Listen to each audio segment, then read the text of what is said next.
Assalamualaikum warahmatullahi wabarakatuh.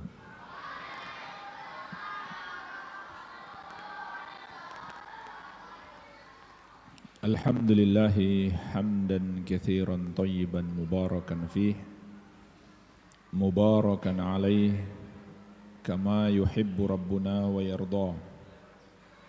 Asyhadu an la ilaha illallah wahdahu la syarika lah, wa asyhadu anna Muhammadan abduhu wa rasuluh, sallallahu alaihi wa ala alihi wa sahabatihi ajma'in wa man tabi'ahum bi ihsanin ila yaumiddin, amma ba'd.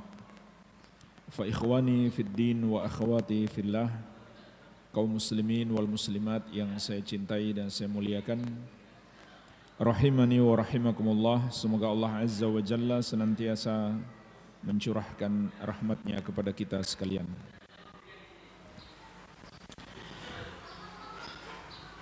Pada kesempatan yang mulia ini, kita akan berbicara tentang satu ibadah yang sangat agung, ibadah yang sangat bermanfaat bagi kita di dunia dan di akhirat, yaitu pendidikan anak-anak kita. Di dunia kita akan dapatkan manfaat yang besar apabila kita mendidik anak kita dengan pendidikan yang baik, dengan pendidikan agama seperti yang dituntunkan di dalam ajaran Islam yang mulia ini. Maka kita akan dapatkan anak-anak kita sebagai anak-anak yang berbakti, anak-anak yang baik, yang akan menjadi penyejuk mata kita insyaallah ta'ala. Dan di akhirat lebih-lebih lagi. Ketahuilah jemaah sekalian, anak kita di akhirat kelak adalah sebaik-baik investasi kita. Sebaik-baik yang kita tanam di muka bumi ini adalah meninggalkan anak-anak yang soleh. Karena Rasulullah SAW telah mengabarkan kepada kita, idza matal insan au idza mata ibnu adam inqata'a anhu amaluhu illa min thalathatin, illa min sadaqatin jariyatin au ilmin yuntafa'u bih au waladin salihin yad'u lahu. Dalam hadis riwayat Muslim dari Abu Hurairah radhiyallahu anhu, kata Nabi sallallahu alaihi wasallam, apabila mati anak Adam terputus amalannya kecuali 3, yaitu sedekah jariah, ilmu yang bermanfaat, dan anak soleh yang mendoakan. Jadi jemaah sekalian, ketika kita berpisah dengan hidup ini, maka anak soleh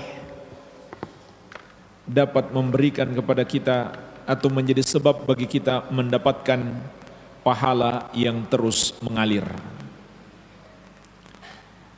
Setiap dia melakukan amal soleh, maka pahala mengalir kepada kita. Karena makna doa di dalam syariat itu bisa bermakna doa ibadah atau doa permintaan. Doa ibadah artinya apa? Semua amal soleh yang kita lakukan. Maka jemaah sekalian, setiap anak kita melakukan amal-amal kebaikan, pahala mengalir terus kepada kita. Baik semasa kita masih hidup ataupun setelah kita wafat. Karena anak adalah hasil usaha kita. Sebagaimana juga di surat An-Najm, Allah Azza wa Jalla berfirman, wa allaysa lil insan illa ma sa'a.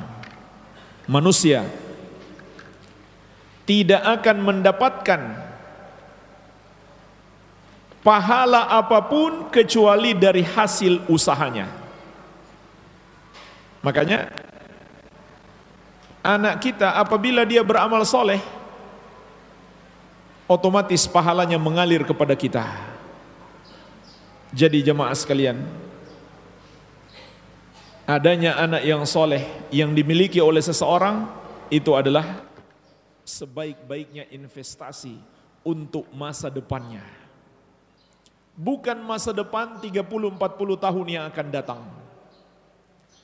tetapi masa depan yang hakiki, masa depan di alam kubur, masa depan di hari kebangkitan. Oleh karena itu, kita harus bersungguh-sungguh mengusahakan anak kita menjadi anak-anak yang soleh. Maka pada kesempatan ini jemaah sekalian, kita ingin mengingatkan betapa besarnya peran orang tua dalam pendidikan agama anak dan apa yang bisa dilakukan oleh orang tua. Dan harus kita ingat, pendidikan anak itu tanggung jawabnya di pundak orang tua, bukan pundak sekolah yang nomor satu. Sekolah itu tugasnya hanya membantu. Jangan seakan-akan karena kita sudah sekolahkan dia ke pondok pesantren atau sekolah agama, kita lepas tangan. Sehingga semuanya kita anggap tanggung jawab sekolah. Tidak jemaah sekalian. Sekolah dalam hal ini hanya membantu kita. Tugas utama masih ada di pundak kita. Kelak pertanggungjawabannya di hari kiamat yang akan ditanya nomor satu adalah kita sebagai orang tua. Bukan orang lain, tapi kita sebagai orang tuanya. Malah terkadang jemaah sekalian, di sekolah dididik baik-baik, tapi di rumah dirusak oleh orang tuanya. Atau minimalnya dibiarkan rusak oleh orang tuanya. Ketika anak jadi rusak, yang pertama disalahkan sekolah. Padahal yang seharusnya disalahkan adalah orang tua. Karena tanggung jawab pendidikan itu pada orang tua. Oleh karena itu jemaah sekalian, pada kesempatan ini insya Allah saya akan meringkas 10 pondasi pendidikan agama bagi anak yang harus dimiliki dan dilakukan oleh setiap orang tua.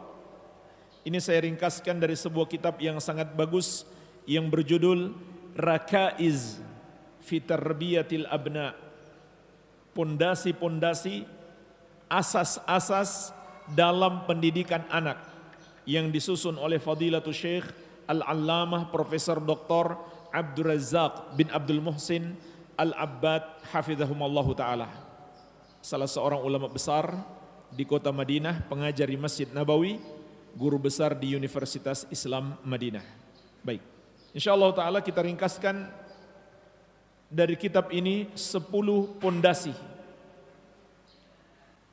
agar kita insyaallah ta'ala bisa mengantarkan anak-anak kita menjadi anak-anak yang soleh dan bermanfaat bagi kita di dunia dan di akhirat. Yang pertama jemaah sekalian, Syekh mengingatkan bahwa anak-anak kita adalah amanah Allah Azza wa Jalla. Maka harus kita hadirkan dalam hati kita bahwa kita mendidik anak kita sedang menjalankan amanah dari Allah. Ini pondasi yang pertama.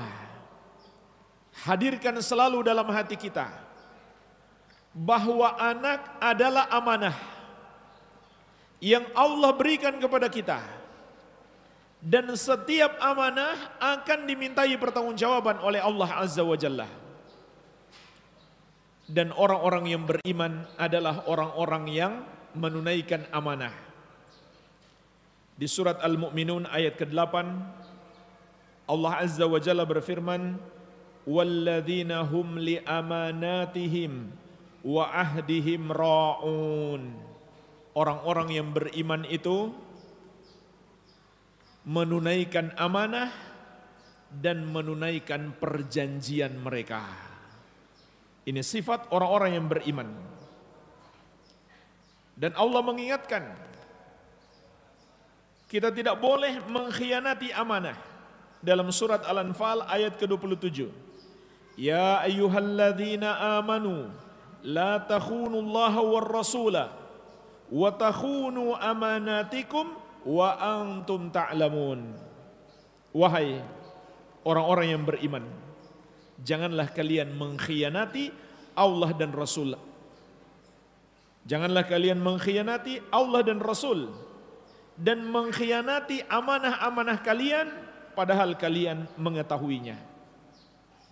Dan Allah ingatkan juga, anak kita baik laki-laki maupun perempuan adalah pemberian dari Allah sebagai amanah bagi kita di surat Asy-Syura ayat 49. Lillahi mulkus samawati wal ard yakhluqu ma yasha yahabu liman yasha'u inatha wa yahabu liman yasha'u dzukur. Milik Allah kerajaan langit dan bumi.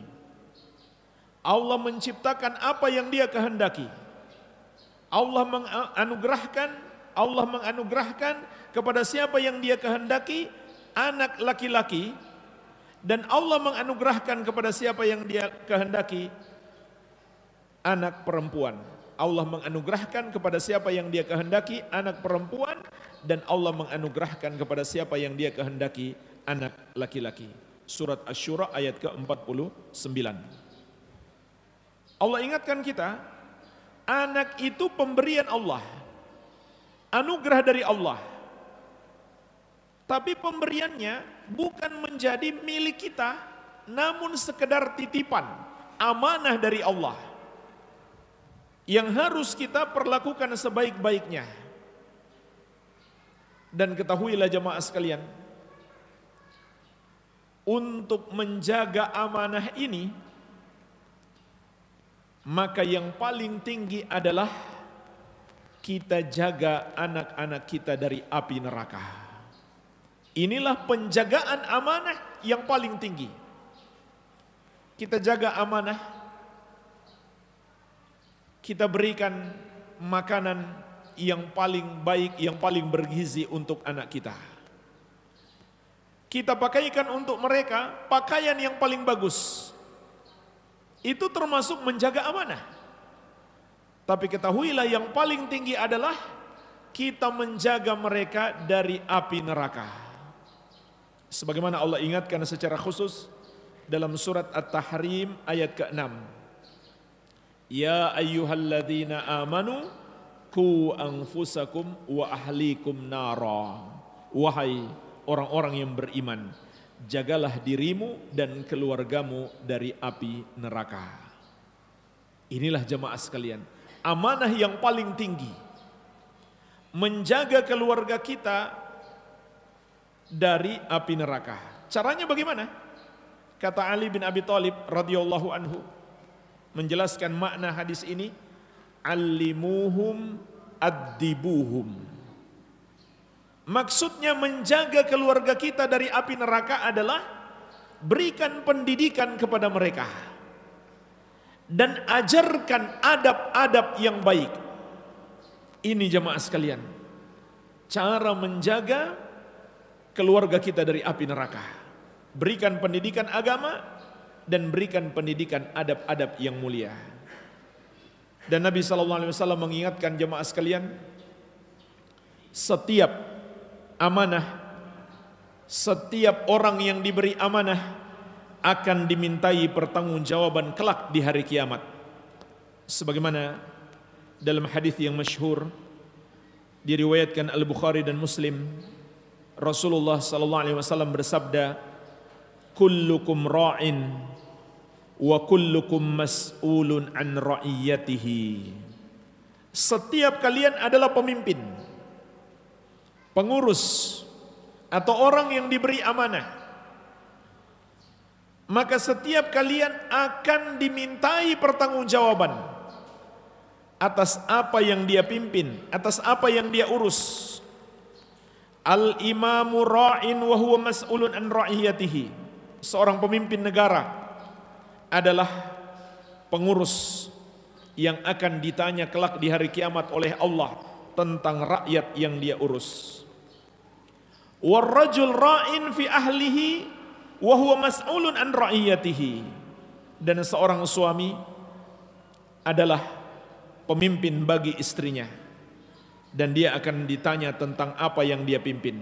Jadi ini juga peringatan bagi para suami. Istri juga termasuk amanah di pundak suami yang kelak Allah akan minta pertanggungjawaban. Apakah dia mengurus istrinya dengan baik atau tidak? Wal mar'atu ra'iyatun fi baiti zawjiha wal mar'atu ra'iyatun fi baiti zawjiha wa hiya mas'ulatun an ra'iyatiha. Dan seorang istri, seorang wanita adalah pemimpin yang mengurus di rumah suaminya, mengurus rumah, mengurus anak-anak, maka kelak dia akan ditanya oleh Allah bagaimana dia mengurus apa yang dia pimpin tersebut. Wal khadim ra'in mali wal khadimu ra'in fi mali sayyidihi wa huwa mas'ulun an ra'iyatihi. Sampai seorang pembantu sekalipun atau seorang budak, dia adalah pemimpin atau pengurus pada harta tuannya, majikannya. Dan ini berlaku untuk semua pekerja, semua para pegawai. Dia kelak akan ditanya tentang apa yang dia urus tersebut, apa yang dia pimpin. Jadi jemaah sekalian, jangan kita asal walaupun kita bekerja kepada orang, bukan usaha kita, kita hanya bekerja kepada orang, itu pun kelak Allah akan minta pertanggungjawaban. Kita kerja dengan baik tidak? Jadi jangan kita kira urusannya hanya dengan orang itu. Urusannya juga kelak ada dengan Allah Subhanahu wa taala. Ala kullukum ra'in wa kullukum mas'ulun an ra'iyatihi. Maka ketahuilah, setiap kalian adalah pemimpin, pengurus, maka setiap kalian akan dimintai pertanggungjawaban oleh Allah kelak tentang apa yang dia pimpin. Dan jemaah sekalian, Syekh menyebutkan di sini ucapan para ulama salaf. Innallaha azza wa jalla yas'alul walida an waladihi yaumal qiyamah qabla an yas'alal walida an walidihi. Sesungguhnya Allah akan bertanya kepada orang tua tentang anaknya di hari kiamat kelak, sebelum anak itu ditanya tentang orang tuanya. Jadi ingat ini setiap orang tua. Kelak di hari kiamat, yang lebih dulu ditanya orang tuanya. Kamu urus baik-baik tidak anak kamu? Sebelum anak itu ditanya, kamu berbakti tidak kepada orang tuamu? Jadi yang duluan ditanya malah orang tuanya. Apakah kamu mengurus anakmu dengan baik atau tidak? Sebelum anak ditanya, apakah kamu berbakti kepada orang tuamu atau tidak? Fa innahu kama anna lil abi ala ibnihi haqqan falil ibni ala abihi haqqan. Karena sesungguhnya sebagaimana seorang ayah, begitu pula seorang ibu memiliki hak atas anaknya, begitu pula sebaliknya. Anak memiliki hak atas ayahnya ataupun ibunya. Makanya jemaah sekalian, di dalam Al-Quran wasiat ditujukan kepada dua-duanya, baik kepada orang tua maupun kepada anak. Wasiat kepada orang tua Allah sebutkan di surat Al-Ankabut ayat ke-8. Wasiat kepada anak, wa wasaynal insana biwalidayhi husna. Dan kami wasiatkan kepada manusia untuk selalu berbuat baik kepada kedua orang tuanya. Kemudian di surat An-Nisa ayat ke-11 Allah mewasiatkan kepada orang tua, yusikumullahu fi auladikum. Allah berwasiat kepada kalian, hendaklah kalian menunaikan tugas kalian pada anak-anak kalian. Jadi bukan hanya anak yang mendapatkan wasiat untuk berbakti kepada orang tua, Tapi orang tua juga diwasiatkan oleh Allah untuk mengurus anak dengan cara yang terbaik. Dan ketahuilah jemaah sekalian, kalau kita tidak mengerti bagaimana cara mendidik anak kita seperti yang diinginkan oleh Allah dan Rasulnya, maka yang terjadi adalah bisa jadi orang tua itu menjadi setan bagi anaknya, atau pembantu setan menyesatkan anaknya. Subhanallah. Orang tua yang seharusnya paling sayang kepada anak, tapi ternyata jemaah sekalian, ketika orang tua ini nggak ngerti, nggak paham bagaimana mendidik anak, bisa jadi sebaliknya. Orang tua menjadi setan yang menyesatkan anaknya. Sebagaimana dalam hadis yang masyhur, hadis Abu Hurairah radhiyallahu anhu yang diriwayatkan Al-Bukhari dan Muslim, Rasulullah sallallahu alaihi wasallam bersabda, "Kullu mauludin yuladu 'alal fitrah, fa abawahu yuhawwidani aw yunassirani aw yumajjisani." Setiap anak lahir di atas fitrah, maka kedua orang tuanya lah yang menjadikan dia Yahudi atau Nasrani atau Majusi. Perhatikan jemaah sekalian, anak itu ketika lahir dia di atas fitrah. Fitrah itu artinya apa? Dia seorang muslim yang tunduk patuh taat kepada Allah Subhanahu wa taala. Itu artinya fitrah. Aslinya manusia, sifat dasarnya manusia, asasinya manusia adalah muslim yang taat tunduk patuh kepada Allah.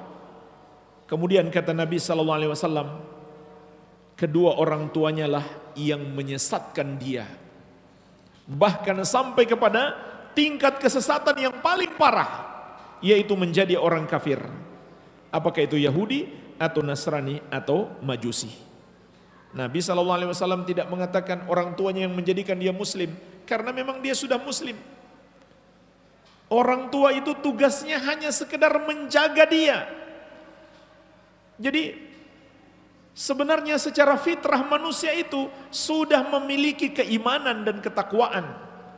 Tinggal orang tuanya menjaganya, menguatkannya dan meningkatkannya. Tetapi apa yang terjadi?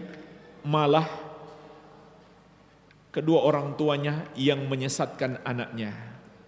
Nah, pertanyaannya jamaah sekalian, umumnya orang tua yang menyesatkan anaknya, apakah mereka berniat untuk menjerumuskan anaknya ke neraka? Apakah mereka punya niat ketika itu untuk menjerumuskan anaknya dalam penderitaan yang paling pedih atau menyesatkan anaknya? Tidak. Semua mereka meniatkan kebaikan untuk anaknya. Tapi karena dia tidak ngerti kebaikan itu apa, maka dia menyesatkan tanpa dia sadari. Disinilah jemaah sekalian pentingnya ilmu. Terkadang ketika kita tidak memiliki ilmunya, kita anggap kita sedang melakukan perbaikan, malah yang terjadi sebaliknya, kita sedang menyesatkan anak kita. Kita pikir kita sedang mengajak dia kepada kebaikan, mengusahakan dia menggapai kebaikan dunia dan kebaikan akhirat. Padahal yang sebenarnya kita lakukan adalah kita sedang menyesatkan dia tanpa kita sadari. Jadi disinilah pentingnya ilmu. Oleh karena itu jemaah sekalian, orang tua memiliki peran yang sangat besar. Sehingga Nabi SAW mengingatkan, orang tua pun bisa menyesatkan anaknya, sebagaimana orang tua itu juga bisa mengantarkan anaknya menggapai derajat yang tinggi di sisi Allah Azza wa Jalla. Baik, jadi ini yang pertama yang harus selalu kita sadari, anak itu adalah amanah. Anak itu adalah amanah yang kelak Allah akan minta pertanggungjawaban kepada kita di hari kiamat. Jadi urusan kita dengan anak bukan hanya urusan di dunia ini saja. kelak akan berlanjut sampai di akhirat. Sehingga bisa jadi seorang ayah atau seorang ibu digiring ke neraka karena dia tidak menunaikan amanah mengurus anaknya dengan baik. Dan ketahuilah, amanah yang paling tinggi atau pengurusan terhadap anak yang paling tinggi adalah memberikan pendidikan agama yang terbaik untuk mereka. Karena dengan itulah menyelamatkan mereka dari api neraka. Baik. Kemudian jemaah sekalian, apabila kita telah pahami bahwa anak adalah amanah di pundak kita, maka di sini terkandung satu pelajaran penting. Kalau begitu, mengurus anak, terutama mendidik anak adalah ibadah.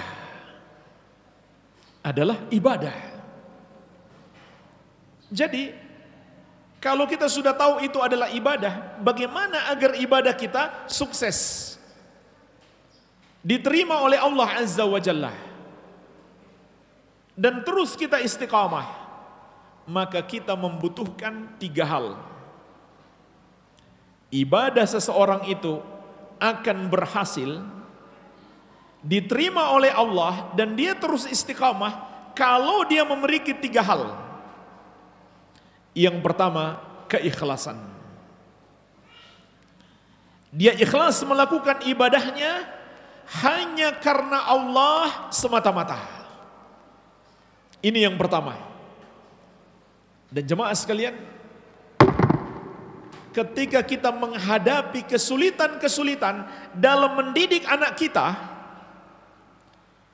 dan kita hadirkan dalam hati kita, ini ibadah, saya harus ikhlas, maka kesulitan-kesulitan itu akan menjadi ringan. Akan terasa ringan di hati kita. Betapa banyak orang tua diuji dengan anak yang nakal. Maka ketahuilah, dia berusaha terus memperbaiki anaknya, itu ibadah yang dia lakukan harus ikhlas. Semakin sulit ibadahnya, semakin besar pahalanya. Dan itu kaidah. Innama ajruki ala qadri nasabiki. Kata Nabi SAW kepada istri beliau, sesungguhnya pahalamu itu bergantung pada kadar capekmu. Jadi jangan berkecil hati jemaah sekalian. Ketika kita mungkin harus berusaha lebih keras lagi mendidik anak kita, jangan pula kita katakan sudah terlambat, dia sudah rusak. Tidak. Walaupun dia sudah terlanjur terpengaruh oleh hal-hal yang buruk dari luar, kita harus terus berusaha mendidik dia. Semakin kita capek, semakin kita susah, pahala semakin besar. Namun itu kalau kita niatkan ikhlas karena Allah, bahkan akan terasa menjadi ringan. Dan ketahuilah jemaah sekalian, beribadah dengan ikhlas karena Allah itu adalah sebesar-besarnya sebab hamba mendapatkan pertolongan. Oleh karena itu, termasuk antum duduk di majelis ilmu, ikhlaskan niat supaya dapat pertolongan, tidak tidur di majelis ilmu. Dan termasuk juga pertolongan yang harus kita berikan kepada saudara kita yang tidur, bangunkan. Jangan antum biarkan. Yang tidur berdosa tidak? Belum tentu, mudah-mudahan dia enggak sengaja. Yang berdosa orang sampingnya. Temannya tidur dia biarkan saja. Bangunkan ya akhi. Ya. Kalau enggak mau bangun ya kasih bantal saja. Ya. Suruh baca doa tidur, jangan lupa. Ya. Jadi ketahuilah, ikhlas dalam ibadah termasuk sebesar-besarnya sebab hamba mendapatkan pertolongan Allah. Makanya Imam Nawawi rahimahullah dalam kitab Riyadhus Shalihin bab yang pertama, bab ikhlas, beliau sebutkan hadis terakhir dalam bab ikhlas, kisah 3 orang yang terkurung dalam goa. Apa hubungannya dengan bab ikhlas? Ternyata ketiga orang ini berdoa kepada Allah dengan bertawassul, menyebutkan amalan-amalan mereka yang ikhlas karena Allah. Maka dengan sebab itu Allah menolong mereka. Jadi hadirkan dalam hati kita. Dan ini amalan hati. Amalan hati itu harus diusahakan. Jadi jangan kita anggap ini cuma rutinitas kita. Pagi bangunkan anak ke sekolah, bersih-bersih, mandikan dia, kasih makan, sarapan. Begitu saja rutinitas. Sampai kita bosan, capek. Jangan jemaah sekalian. Hadirkan dalam hati kita, ini sedang ibadah. Ini sedang ibadah kepada Allah Azza wa Jalla. Dan ibadah itu harus ikhlas. Kalau enggak ikhlas enggak diterima Allah Azza wa Jalla. Baik, ini yang pertama. Yang kedua, ibadah itu membutuhkan kekuatan dan kesabaran. Kalau enggak kuat, enggak sabar, ya enggak istiqomah. Tidak akan bisa istiqomah. Harus kuat, harus sabar. Termasuk menuntut ilmu nih, siang-siang ngantuk. Harus sabar, kuat. Jangan tidur. Perhatikan dengan baik. Jangan main HP. Jangan ngobrol. Perhatikan, sabar, kuat. Kalau enggak kuat, kita enggak akan bisa beribadah dengan benar. Dan kekuatan serta kesabaran itu jamaah sekalian, datangnya dari Allah Azza wa Jalla. Tapi Allah suruh kita berusaha dan bermohon kepada Allah. Maka jemaah sekalian harus sabar. Mendidik anak harus dengan kesabaran. Dan ketahuilah, kesabaran seorang ayah atau seorang ibu itu juga menjadi teladan bagi anak. Kalau kita nggak sabar menghadapi dia salah sedikit langsung kita marah besar, suara keras, atau bahkan tangan kaki melayang, maka dia pun akan menjadi orang seperti itu, nggak sabaran. Padahal sabar termasuk akhlak yang mulia. Baik, ini yang kedua yang kita butuhkan dalam ibadah.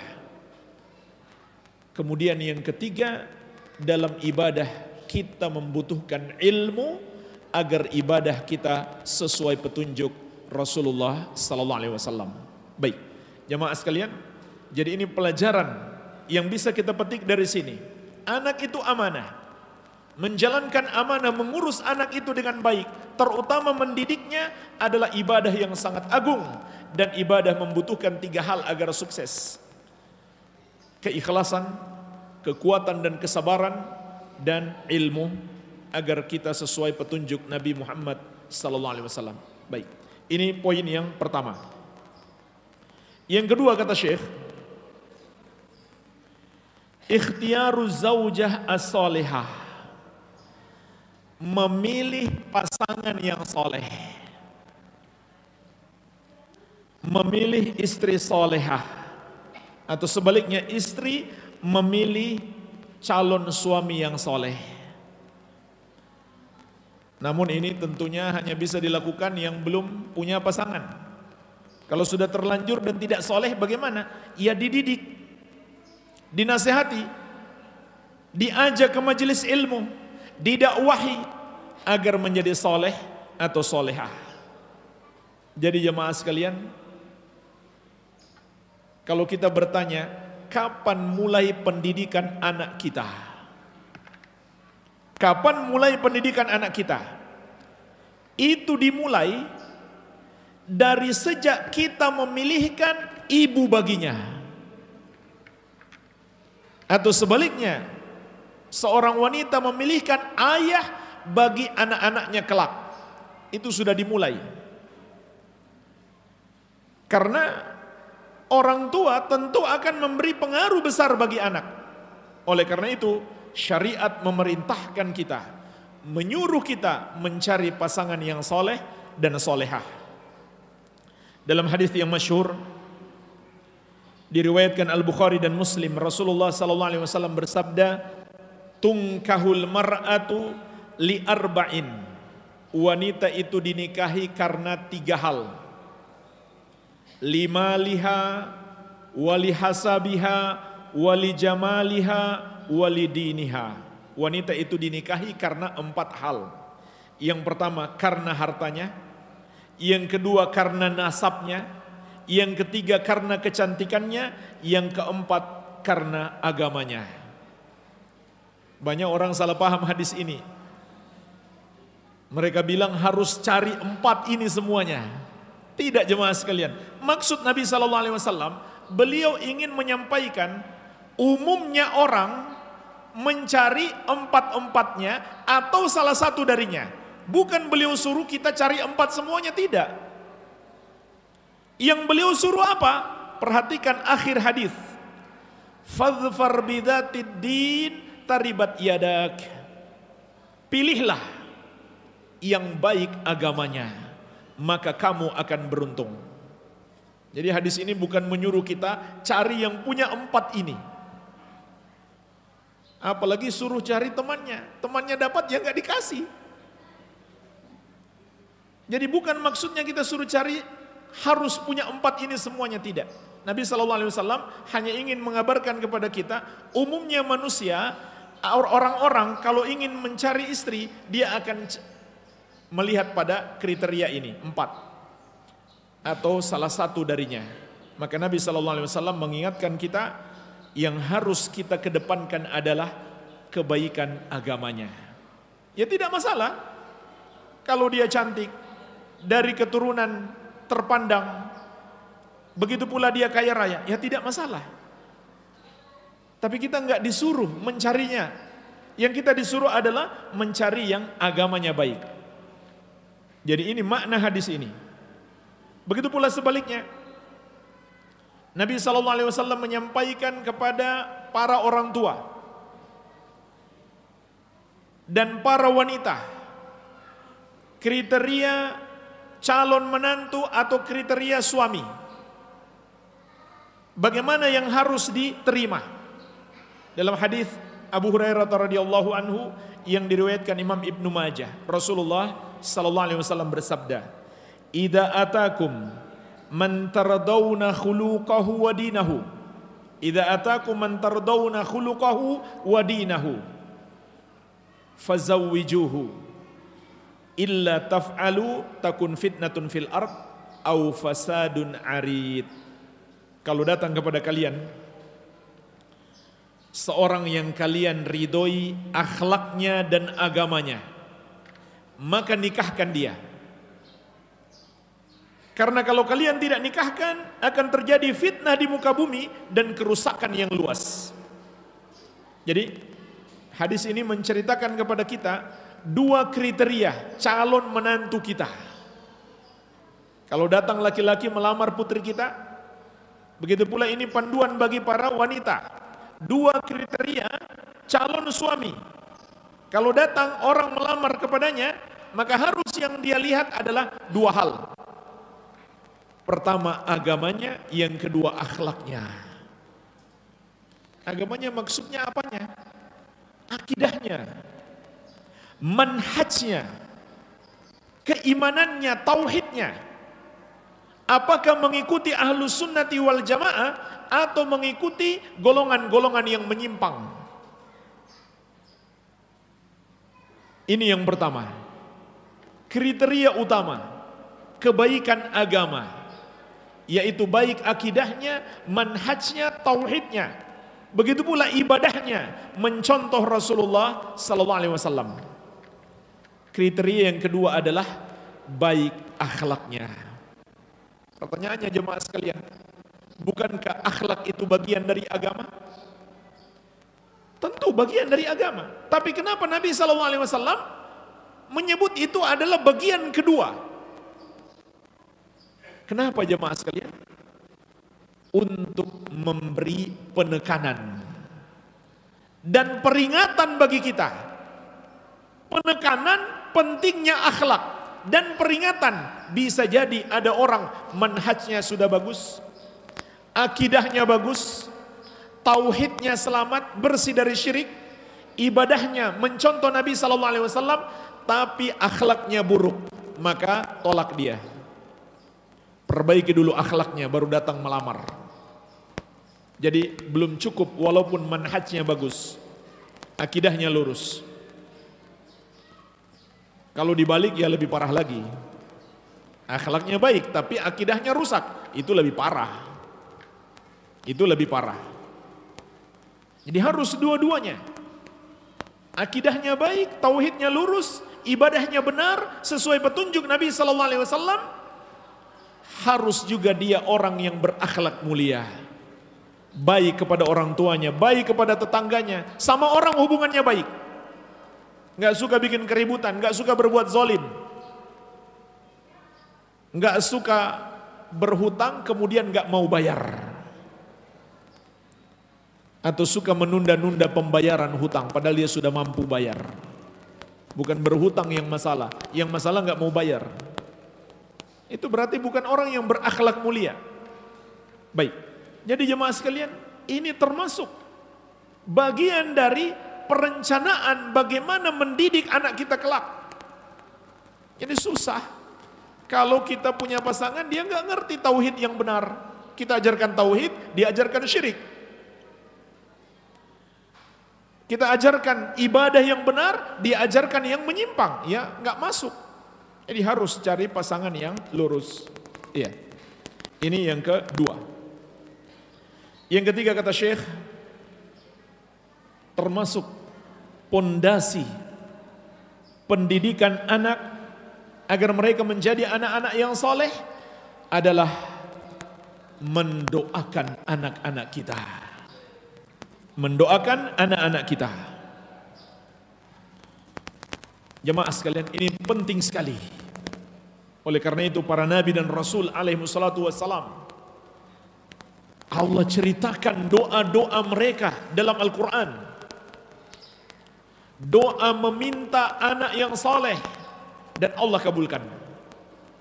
Di antaranya, ini hafalkan ini doa para nabi. Baca doa para nabi. Allah sebut doa Nabi Ibrahim alaihissalam di surat As-Saffat ayat 100. Dan kita semua tahu Allah mengabulkan doa beliau. Dua anak soleh yang paling soleh, Ismail dan Ishak. Dan beliau berdoa jemaah sekalian, itu bukan dalam waktu singkat, dalam waktu yang lama. Beliau sudah tua baru dikasih anak. Sebagian ulama ahli tafsir mengatakan beliau sudah 80-an tahun baru dikasih anak. Tapi beliau terus berdoa, tidak putus berdoa. Allah sebutkan di surat As-Saffat ayat 100. Doa Nabi Ibrahim alaihissalam. Baca selalu doa ini. Rabbi habli minas salihin. Singkat. Rabbi habli minas salihin.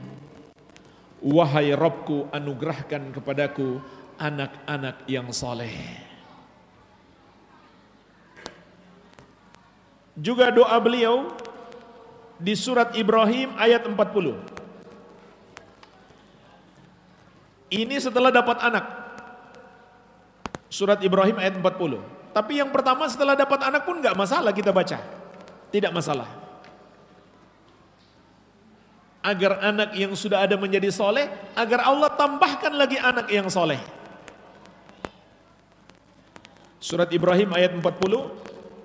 Rabbi ja'alni muqimas salati wa min dzurriyyati. Singkat. Rabbi ja'alni muqimas salati wa min dzurriyyati. Wahai Rabbku, jadikanlah aku orang yang menegakkan solat dan keturunanku juga menegakkan solat. Doa Nabi Ibrahim alaihissalam. Kemudian doa Nabi Zakaria alaihissalam di surat Ali Imran ayat 38. Rabbi habli min ladunka dzurriyyatan thayyibah innaka sami'ud du'a. Juga singkat. Rabbi habli min ladunka dzurriyyatan thayyibah innaka sami'ud du'a. Wahai Rabbku, anugerahkanlah kepadaku dari sisimu keturunan yang baik. Sesungguhnya engkau yang maha mendengarkan doa. Surat Ali Imran ayat 38. Kemudian Allah sebutkan juga di surat Al-Furqan ayat 74 tentang doa ibadur rahman, hamba-hamba Allah yang maha penyayang. Ini doa sudah sering kita dengarkan. Rabbana hablana min azwajina wa dzurriyyatina qurrata a'yuni waj'alna lil muttaqina imama. Surat Al-Furqan ayat 74. Inilah jemaah sekalian, di antara doa yang Allah sebutkan dalam Al-Quran yang dipanjatkan oleh para nabi dan rasul dan orang-orang soleh. Kemudian jemaah sekalian, di sini Syekh memberi peringatan keras. Hati-hati kata beliau, jangan sekali-kali mendoakan keburukan untuk anak-anak kita. Karena doa orang tua pasti Allah kabulkan. Sebagaimana dalam hadis Abu Daud dan Tirmidzi dari Abu Hurairah radhiyallahu anhu, Rasulullah sallallahu alaihi wasallam bersabda, "Thalathu da'awatin mustajabbatin la syakka fihinna, da'watul walid wa da'watul musafir wa da'watul mazlum." Ada 3 doa yang pasti dikabulkan, tidak ada keraguan padanya. Yang pertama, doanya orang tua untuk anak. Yang kedua, doanya musafir. Jadi jemaah sekalian, kalau kita melakukan safar, perbanyaklah doa dan bertakwa kepada Allah. Jaga pandangan mata kita dan seterusnya. Yang ketiga, doanya orang yang dizolimi. Jadi hati-hati menzolimi orang. Kalau dia doakan kejelekan kepada kita, pasti Allah kabulkan. Hati-hati. Jadi ini pasti dikabulkan, maka perbanyak doa yang baik. Jangan sebaliknya kita doakan jelek untuk anak kita. Walaupun jemaah sekalian, anak kita itu sedang nakal-nakalnya dan kita sedang emosi marah besar, jangan sekali-kali doa jelek. Hati-hati. Terutama saat kita emosi, kita nggak bisa kontrol kemarahan kita, lalu kita doakan jelek. Jadi hati-hati jemaah sekalian, ini bahaya besar. Kita sendiri yang akan menyesal. Dan ada kisah nyata jemaah sekalian, seorang ibu karena emosi anaknya nakal, dia doakan jelek anaknya, padahal anaknya masih kecil. Ternyata jemaah sekalian, setelah dewasa, anak yang dia doakan jelek ini menjadi anak yang paling berbakti. Untung doanya tidak mendoakan dia jadi anak durhaka. Doanya apa jemaah sekalian? Semoga dia ditimpa sesuatu, suatu benda keras. Maka anak ini di tempat kerjanya tembok runtuh dan dia tertimpa dan dia wafat. Itu sudah besar, dia sudah dewasa dan dia sudah menjadi anak yang paling berbakti. Tapi dulu ibunya pernah mendoakan supaya dia ditimpa sesuatu, biar dia kapok. Maka ibunya pun menyesal, langsung dia teringat doanya dulu saat dia masih kecil. Anak yang dulu dia doakan jelek, di kemudian hari menjadi anak yang paling berbakti. Tapi Allah kabulkan doanya. Anak itu di tempat kerja, runtuh sebuah tembok menimpanya dan dia wafat. Jadi hati-hati. Kalau kita doakan dia menjadi anak yang rusak, itu lebih parah lagi. Maka selalu doakan kebaikan. Dan Allah ingatkan juga di surat Al-Isra ayat ke-11 tentang sifat manusia yang terburu-buru karena marah, tidak bisa mengontrol emosi. Wa yad'ul insanu bisyarri du'aahu bil khair wa kana al insanu ajula. Dan manusia mendoakan yang buruk seperti ketika dia mendoakan kebaikan. dan manusia itu benar-benar suka terburu-buru. Jadi terburu-buru itu adalah hal yang tercela dalam syariat. Karena saking marah, langsung gak ngontrol, didoakan buruk anaknya. Oleh karena itu, dalam hadis riwayat Muslim, Rasulullah SAW juga bersabda, la tad'u ala anfusikum, janganlah kalian mendoakan buruk untuk diri kalian sendiri. Wala tad'u ala auladikum, jangan pula kalian mendoakan buruk untuk anak-anak kalian. Wala tad'u ala amwalikum, jangan pula kalian mendoakan buruk untuk harta-harta kalian. La tuwafiqu minallahi sa'atan yus'alu fiha ata'un fayastajibu lakum. Karena jangan sampai kalian bertepatan dengan waktu Allah mengabulkan doa padanya, maka Allah mengabulkan doa kalian. Jadi jamaah sekalian, hati-hatilah, ini bahaya besar kalau kita mendoakan buruk untuk anak kita. Baik. Kemudian yang keempat, kata Syekh, termasuk pondasi pendidikan anak adalah ikhtiyarul asma' at-thayyibah, memilih nama-nama yang baik untuk anak-anak kita. Jadi ini bagian dari pendidikan terhadap mereka. Kasih nama yang bagus, kasih nama yang baik, nama yang islami. Oleh karena itu Nabi SAW mengabarkan kepada kita, inna asma'ikum, inna ahabba asma'ikum ilallah Abdullah wa Abdurrahman. Sesungguhnya sebaik-baik nama kalian atau nama kalian yang paling dicintai oleh Allah adalah Abdullah dan Abdurrahman. Artinya hadis ini memberi motivasi kepada kita untuk memberi nama kepada anak yang paling disukai oleh Allah. Nama yang paling Allah sukai dan mengandung makna yang paling baik adalah Abdullah dan Abdurrahman. Mengandung makna yang paling baik, yaitu penghambaan kepada Allah. Abdullah hamba Allah, Abdurrahman hamba Allah yang maha penyayang. Kalau kita merasa sudah kebanyakan Abdullah dan Abdurrahman, ya nggak apa-apa, Abdurrahim, Abdul Somad, Abdul Razak, Abdul Muhsin, nggak apa-apa. Tapi saya ingatkan jamaah sekalian,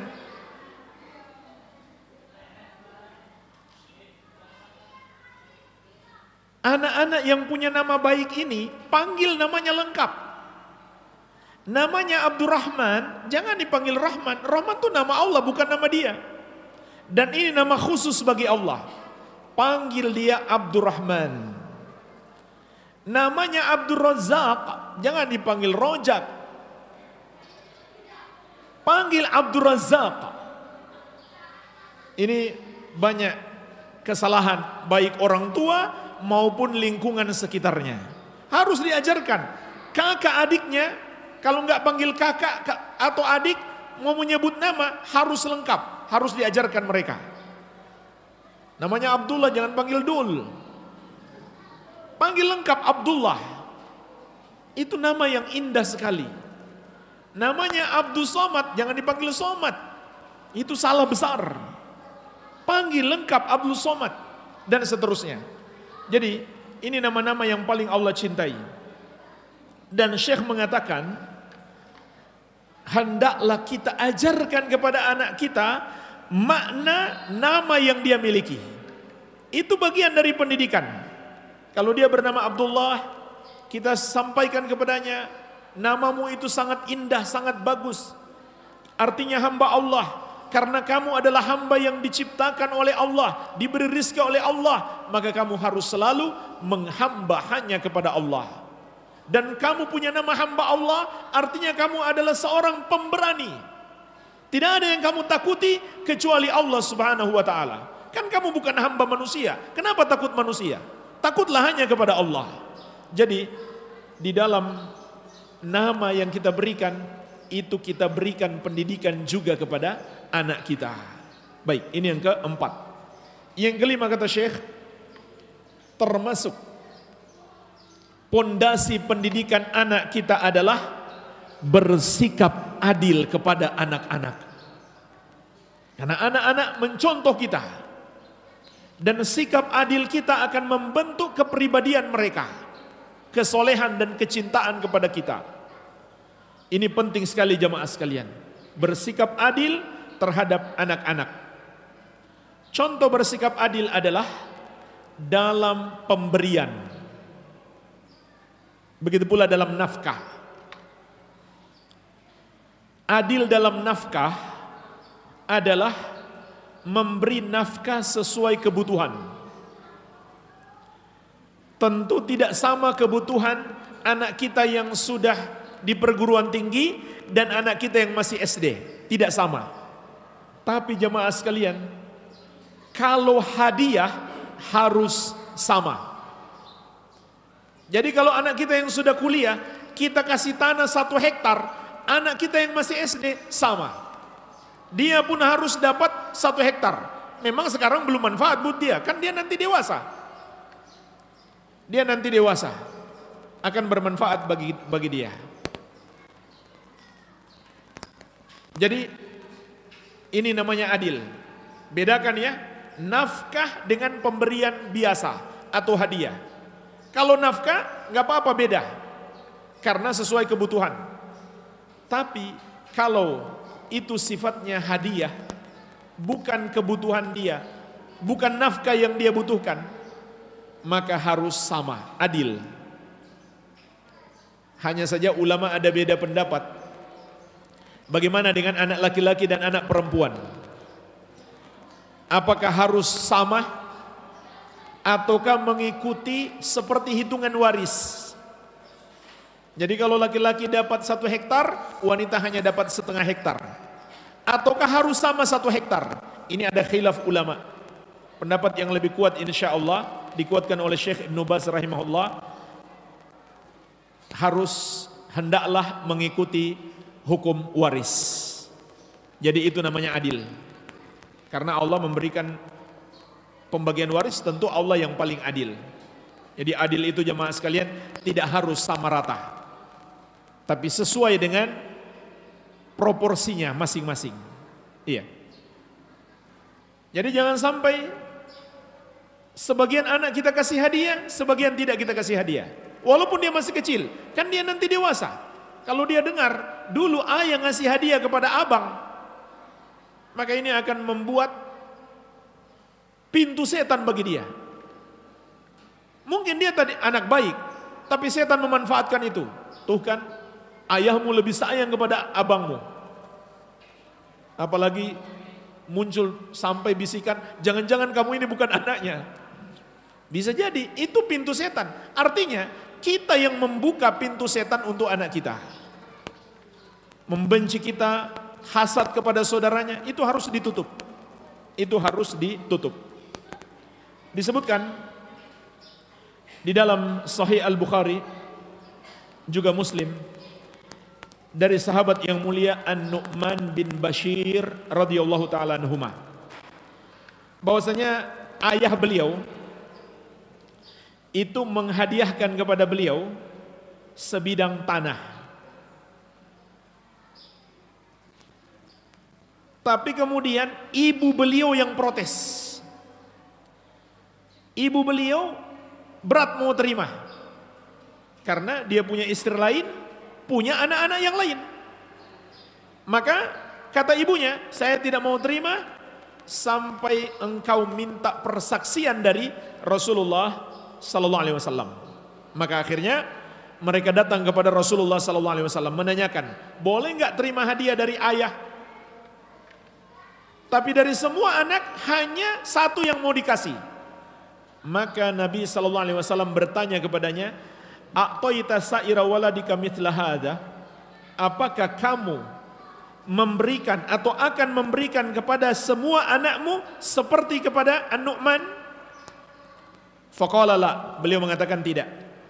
Maka Nabi Sallallahu Alaihi Wasallam bersabda, fattaqullaha wa'dilu baina auladikum. Bertakwalah kalian kepada Allah dan berbuat adilah di antara anak-anak kalian. Dalam riwayat yang lain Nabi Sallallahu Alaihi Wasallam mengatakan, la ashhadu ala jaurin, Saya tidak mau bersaksi atas kezoliman. Jadi ini termasuk zolim. Kalau ayah memberikan atau ibu memberikan hadiah kepada sebagian anak, tapi tidak diberikan kepada sebagian yang lain. Dan dalam riwayat yang lain, diriwayatkan Imam Muslim, Nabi SAW juga mengatakan kepada Al-Bashir, ayahnya An-Nu'man ini, ayasurruka an yakunu ilaika fil birri sawaan. Bukankah kamu ingin semua anakmu berbakti kepadamu? Qala bala. Dia katakan tentu ya Rasulullah. Qala fala idzan. Maka Nabi sallallahu alaihi wasallam mengatakan, kalau begitu ya jangan ngasih kepada seorang anak saja, ngasih semuanya. Karena kita ingin semua anak kita menjadi anak yang berbakti, maka harus berbuat adil kepada semuanya. Baik, ini yang kelima. Yang keenam,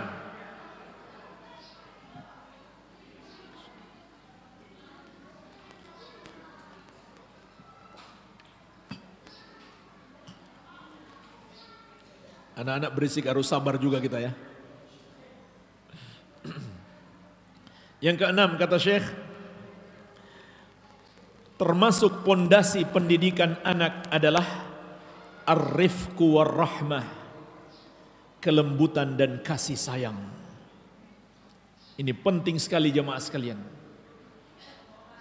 Dalam hadis yang diriwayatkan Imam Muslim dari Ummul Mukminin Aisyah radhiyallahu anha, Rasulullah sallallahu alaihi wasallam bersabda, "Innar rifqa la yakunu fi syai'in illa zanah wa la yunza'u an syai'in illa syanah."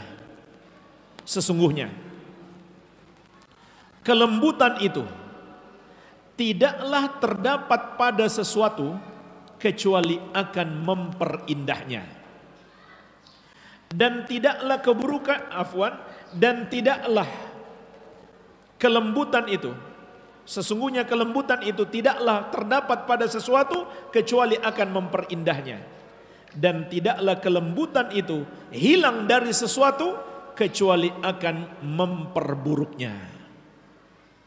Jadi jemaah sekalian, hadis ini menunjukkan perhiasan yang memperindah segala sesuatu adalah kelembutan.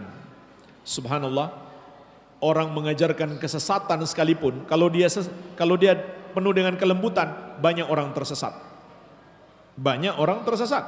Tapi sebaliknya, orang mengajarkan kebaikan, tapi keras, kasar, hilang kelembutan, ya banyak orang menolak. Banyak orang menolak. Sebenarnya mereka bukan menolak kebenaran yang dia sampaikan, tapi sikapnya yang tidak benar, caranya yang tidak benar. Lalu dia sok mengatakan ini cobaan dakwah, padahal dia yang salah. Jemaah sekalian, Allah telah memberi peringatan kepada Nabi yang mulia sallallahu alaihi wasallam dalam surat Ali Imran ayat 159. Fabima rahmatin minallahi lintalahum walau kunta faddan ghalidhal qalbi lanfaddu min haulik. Maka dengan sebab rahmat Allah kepadamu wahai Muhammad, sehingga kamu berlemah lembut kepada mereka. Perhatikan jemaah sekalian, sifat kelembutan yang dimiliki seorang hamba itu berasal dari kasih sayang Allah. Artinya kita harus takut kalau hilang sifat kelembutan kita, kita orang yang kasar, maka hilang pula kasih sayang Allah kepada kita. Kita harus takut itu. Kata Allah kepada Nabi sallallahu alaihi wasallam, dengan rahmat Allah kepadamu wahai Muhammad, sehingga engkau berlemah lembut kepada mereka. Kemudian Allah memberi peringatan, walau kunta faddan ghalidhal qalbi lanfaddu min haulik. Andaikan engkau bersikap kasar, lagi keras hatimu, maka mereka akan lari meninggalkanmu. Subhanallah, pendidik yang terbaik Nabi Muhammad SAW, yang paling berilmu, yang dibekali dengan mukjizat, juga memiliki kefasihan berbicara yang paling bagus. Tapi kata Allah, kalau hilang satu sifat, dakwahmu ditolak. Mereka akan lari meninggalkanmu bahkan, yaitu sifat kelembutan. Kalau hilang, apalagi kita, ilmu sudah kurang, bicara tidak fasih. Kalau kita tambah lagi dengan sikap keras lagi kasar, tentu orang tidak mau mendengarkan apa yang kita nasihatkan, termasuk anak-anak kita. Dan jemaah sekalian, di sini Syekh juga mengingatkan hal yang sangat penting sekali. Mengapa terhadap anak kita harus selalu lembut dan menunjukkan kasih sayang? Kata beliau, karena itu juga akan menumbuhkan kecintaan dan kelembutan mereka kepada kita. Al-jaza' min jinsil amal. Perbuatan kita sesuai dengan balasan yang Allah berikan kepada kita, sesuai dengan jenis perbuatan kita. Jadi ini penting sekali. Di antara tujuannya kita berlemah lembut dan menunjukkan kasih sayang kepada anak, supaya kuat dalam hati mereka kecintaan kepada kita. Nah jemaah sekalian, kalau mereka sudah cinta kepada kita, memberi nasihat kepada mereka itu lebih mudah. Tapi kalau mereka marah, benci, tidak senang, sulit dinasihati mereka, sulit menerima nasihat kita. Dan jemaah sekalian, ini pun berlaku umum. Ini berlaku umum.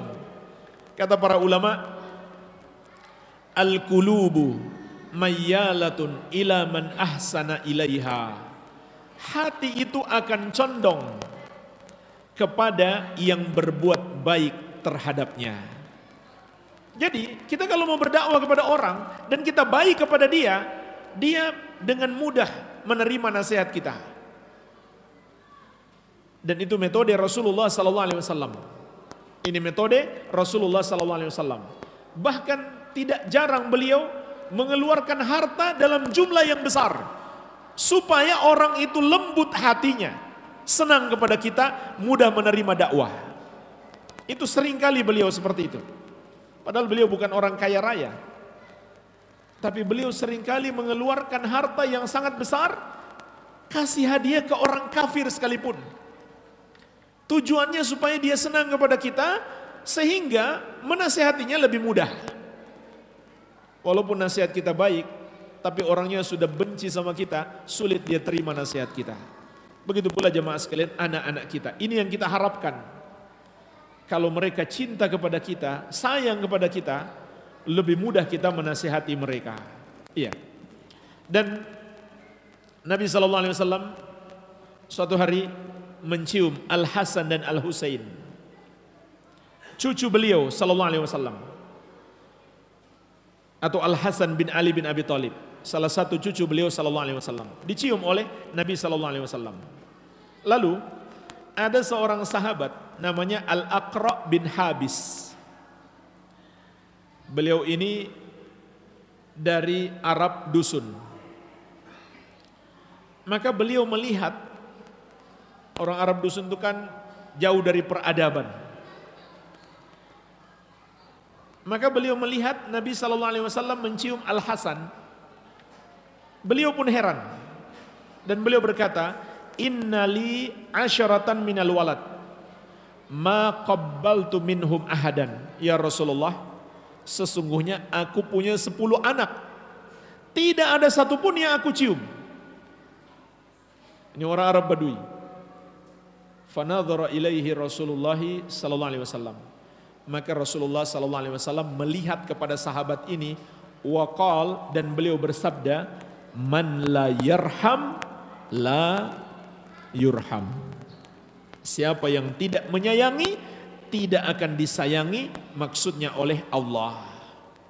Jadi mencium anak itu bagian dari kasih sayang kepada anak. Iya. Baik, ini yang ke-6. Yang ke-7, an-nushu wat tawjih. Kata Syekh, termasuk Pondasi dalam pendidikan anak kita adalah al-mudawamatu 'ala an-nushi wat tawjih. Terus menerus. Tidak boleh bosan kita melakukannya. Terus menerus memberi nasihat dan pengarahan kepada anak. Ini nggak boleh bosan orang tua. Kenapa? Karena ini ibadah. Ibadah sampai kapan kita lakukan? Sampai mati. Jadi kalau orang nanya, sampai kapan kita harus sabar? Sampai mati. Sabar itu kan ibadah. Berdakwah, memberi nasihat, memberi pengajaran, itu ibadah. Ibadah dilakukan sampai akhir hayat kita. Wa'bud rabbaka hatta ya'tiyakal yakin. Beribadahlah kepada Rabbmu sampai datang kepadamu kematian. Jadi jemaah sekalian, sebagai orang tua, ini harus kita lakukan. Terus menerus memberi nasihat, terus menerus memberi pengarahan. Tidak boleh ada bosan-bosannya. Dan jemaah sekalian ketahuilah, tugas kita hanya menyampaikan. Anak itu terima atau tidak, itu adalah urusan Allah. Bukan lagi urusan kita. Makanya tadi kita juga berdoa kepada Allah. Dan doa di sini bukan sekedar ucapan lisan, tapi juga dengan hati yang bertawakal. Dan jemaah sekalian, ini penting, ini poin penting. Untuk kebaikan anak kita, sandarkan hati kita kepada Allah. Jangan kita sandarkan kepada sekolah. Jangan hati kita bergantung kepada sekolah. Ini termasuk syirik jemaah sekalian. Bergantung hati kepada selain Allah. Jangan pula bergantung pada kecerdasan kita, kemampuan kita. Saya sudah banyak belajar pendidikan anak, tenang saja. Jangan jemaah sekalian. Gantungkan hati kita kepada Allah. Dan Allah berjanji, "Wa may yatawakkal 'alallahi fahuwa hasbuh." Barang siapa bertawakal kepada Allah, cukuplah Allah sebagai penolongnya.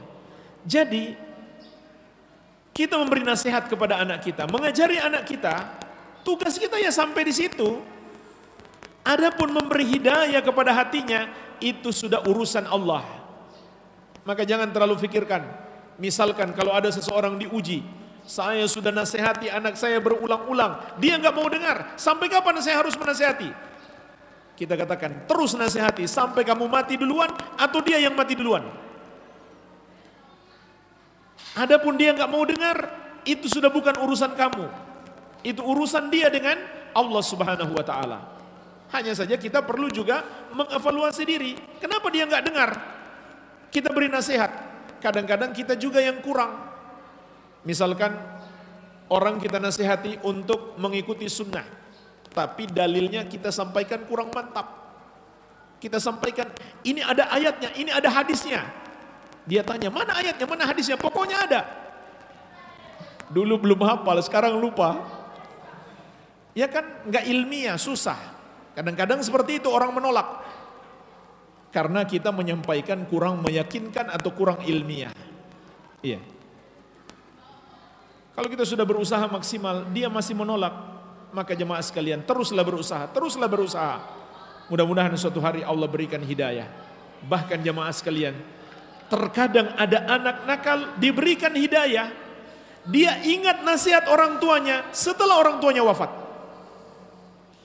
Jadi teruslah memberi nasihat, memberi pengarahan. Mungkin dia tidak diberikan hidayah di masa hidup kita, tapi karena dulu kita pernah beri nasihat, nasihat itu terngiang-ngiang di kepalanya. Mungkin dia perlu waktu 2-3 tahun untuk bisa mengamalkannya. Tapi karena sudah ada nasihat, dia sudah punya modal. Tapi kalau dia belum tahu, ya susah. Bagaimana dia akan mengamalkan yang baik kalau dia belum tahu kebaikan itu? Maka teruslah memberi nasihat, memberi pengarahan. Dan pengarahan yang paling penting adalah memberikan pendidikan tauhid. Memberikan pendidikan akidah yang benar. Ini yang paling penting. Bagaimana mentauhidkan Allah, dan bagaimana akidah yang benar, kemudian ibadah yang benar, kemudian akhlak yang mulia. Kemudian kata Syekh, nasihat terkait urusan dunia mereka. Jadi dua-duanya kita perhatikan, urusan agama dan urusan dunia. Tapi yang paling penting tentunya urusan agama. Beliau juga menyarankan kita membaca nasihat-nasihat Luqman.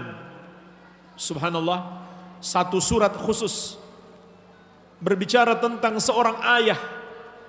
Dia bukan siapa-siapa, dia bukan seorang nabi, tapi Allah muliakan namanya menjadi satu surat dalam Al-Quran, padahal dia pula bukan termasuk umat Nabi Muhammad sallallahu alaihi wasallam. Kenapa jemaah sekalian? Karena beliau punya untayan-untayan mutiara nasihat yang sangat indah kepada anaknya. Dan Syekh juga punya buku bagus, 50 faidah. Judulnya 50 faidah dari nasihat Luqman. Ini buku ini insya Allah sudah ada terjemahan.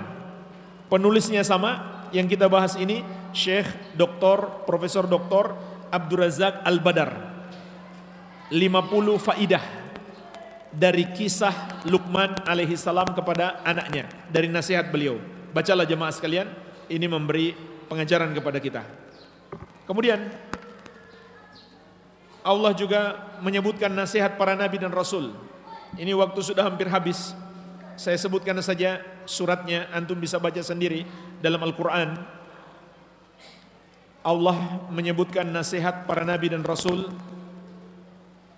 kepada anak-anaknya. Ini luar biasa, pendidikan anak disebutkan dalam Al-Quran. Bagaimana para nabi mendidik anak.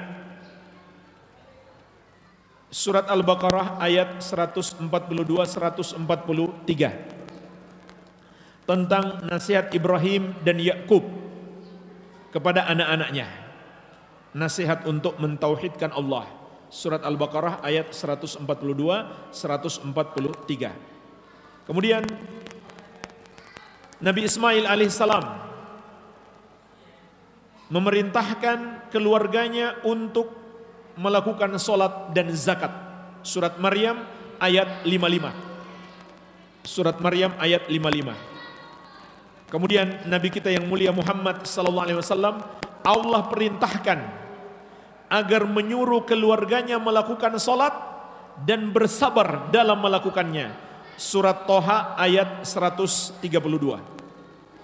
Jadi ini ayat-ayat tentang para nabi memberi pengajaran kepada keluarganya, istri dan anaknya. Baik.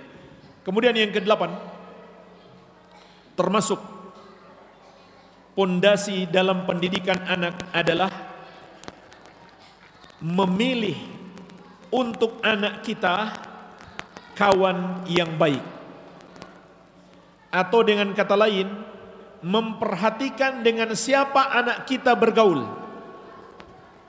Harus kita cegah mereka berteman dengan anak-anak nakal atau anak-anak yang tidak diperhatikan pendidikan agamanya oleh orang tuanya. Harus kita cegah mereka. Karena Rasulullah SAW telah mengingatkan, al-mar'u ala dini khalilih falyanzur ahadukum man yukhalil. Seseorang itu bergantung pada agama kawan dekatnya, sahabat karibnya.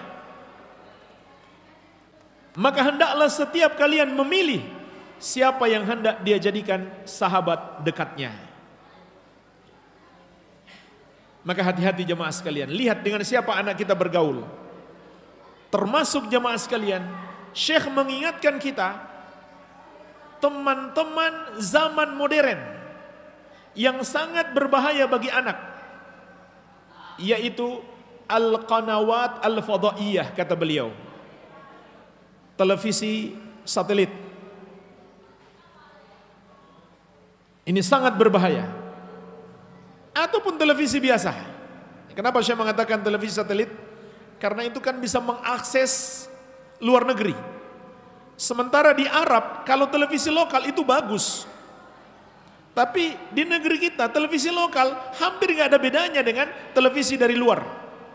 Jadi sama saja, mau dia televisi lokal atau televisi yang hanya bisa diakses oleh satelit, televisi luar atau parabola, sama, hampir tidak ada bedanya. Umumnya TV nasional di negeri kita. Tapi alhamdulillah dengan kemajuan dakwah muncul juga televisi-televisi dakwah. Makanya kemarin saya lihat ada ikhwan berjualan semacam televisi berbayar, itu khusus TV dakwah. Kalau bisa disetting seperti itu sehingga anak kita tidak menonton yang lain, harus kita lakukan. Ini lebih berbahaya bahkan daripada teman dalam bentuk manusia. Ini penyesat yang bisa lebih berbahaya. Begitu pula kata Syekh, mawaqi al-internet, website internet, wa wasailul tawasul al-ijtimai, dan medsos. Maka hati-hati. Syekh mengingatkan kita sebagai orang tua harus mengikuti dan mengawasi. Jadi kita harus tahu anak kita pegang HP, apa yang dia tonton. Dia punya medsos, siapa yang dia like. Jangan-jangan dia like artis-artis yang menyesatkan dia, atau mungkin para dai yang menyesatkan. Artis-artis yang menjerumuskan kepada maksiat, para dai yang menjerumuskan pada kesesatan. Jadi orang tua harus tahu apa yang ditonton oleh anaknya. Jangan anaknya punya HP, lalu dia punya password sendiri. Orang tua nggak tahu. Nggak boleh, orang tua harus ngerti. Harus setiap hari dikontrol apa yang ditonton anaknya. Lihat historinya. Ini penting sekali. Kalau tidak, rusak anak-anak kita tanpa kita sadari. Ini sudah sulit dihindari. Anak terkadang punya HP. Kalau dia belum senang main HP itu sangat bagus. Tapi ada yang maksa dan orang tua lemah, akhirnya dituruti. Kalaupun terpaksa jemaah sekalian harus menuruti, harus diawasi secara ketat. Apa yang dia lihat, apa yang dia tonton. Ini sangat berbahaya. Baik, yang ke-9, al-qudwah al-hasanah, teladan yang baik. Ini adalah pondasi penting dalam pendidikan anak. Orang tua harus memberikan teladan yang baik. Dan Allah telah mencelah, kita pingin anak kita baik, kita ajarkan yang baik, tapi kita sendiri tidak mau baik. Dalam surat Al-Baqarah ayat 44, atamuruna an-nasa bil birri wa tansawna anfusakum wa antum tatluna al-kitab afala ta'qilun. Apakah kalian memerintahkan manusia untuk melakukan kebaikan sementara kalian melupakan diri kalian sendiri, padahal kalian juga membaca Alkitab? Apakah kalian tidak berakal? Surat Al-Baqarah ayat 44. Dan masih banyak ayat Allah mencela orang yang hanya bisa menyuruh orang lain tapi dia enggak mau mengamalkan. Jadi jemaah sekalian, ini penting, teladan yang baik. Karena anak tentu meneladani orang tuanya. Ini di satu sisi, dan di sisi lain tercela. Kita menyuruh anak baik, kita enggak mau baik. Dan juga jemaah sekalian, ada hal yang penting sekali di sini kita pahami. Kalau kita menjadi baik, kita menjadi orang soleh, maka ketahuilah kesolehan orang tua termasuk sebab terbesar Allah menjaga anaknya. Kesolehan orang tua adalah termasuk sebab terbesar Allah menjaga anaknya. Di antara dalilnya surat Al-Kahfi ayat 82. Tentang dua anak yatim yang dijaga oleh Allah. Harta mereka pun Allah jaga. Sampai mereka dewasa, harta mereka bisa mereka nikmati. Mereka masih kecil, nggak mungkin bisa mengelola harta mereka, peninggalan orang tuanya. Maka Allah jaga mereka dan Allah jaga harta mereka. Dan Allah jelaskan sebab mengapa dua anak itu diistimewakan. Wa kana abuhuma soliha. Ayah keduanya adalah orang soleh. Ini sebab Allah menjaga kedua anak itu dan menjaga kedua harta mereka. Allah menjaga keduanya, bahkan menjaga juga harta peninggalan mereka. Iya. Yang terakhir jemaah sekalian, yang ke-10.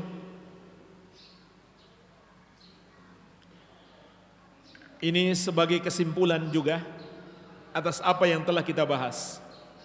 Termasuk pondasi pendidikan anak adalah ilmu. Ini pondasi utama. Dan ini cabang dari yang nomor 1. Ilmu. Karena mendidik anak ibadah, ibadah perlu ilmu. Ilmu apa yang kita perlukan? Mencakup 3 macam ilmu. Ilmu tentang apa yang kita ajarkan kepada anak kita. Ilmu tentang cara mengajarkan. Dan ilmu tentang keadaan anak kita.